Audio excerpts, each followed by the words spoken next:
சொந்தங்களுக்கு வாழ்த்துக்கள். திருக்குறளும் திருக்குரானும் நிகழ்வில் இன்று நாம் பார்க்க இருப்பது, இனிய உளவாக இன்னாத கூறல் கனி இருப்ப காய் கவர்ந்திற்று. என்ன பொருள்னா, இனிமையான சொற்களை விட்டுவிட்டு கடுமையான சொற்களை பயன்படுத்தி பேசுவது சுவையான பழத்தை விட்டுவிட்டு பழுக்காத காயை சாப்பிடுவது போல என்று திருக்குறள் பேசுகிறது. திருக்குரான் என்ன சொல்கிறது?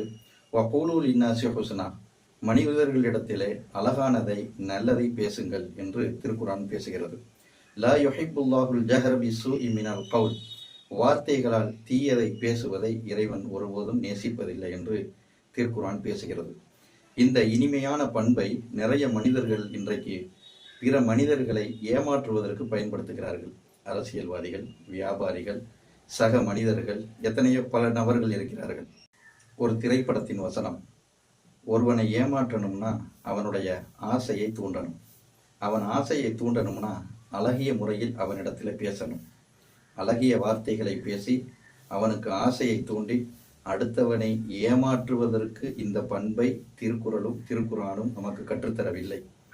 பிற மனிதர்களிடத்திலே அன்போடும் நேசத்தோடும் வாழ வேண்டும் என்பதற்காக வேண்டித்தான் இந்த பண்பை நமக்கு கற்றுத்தருகிறது.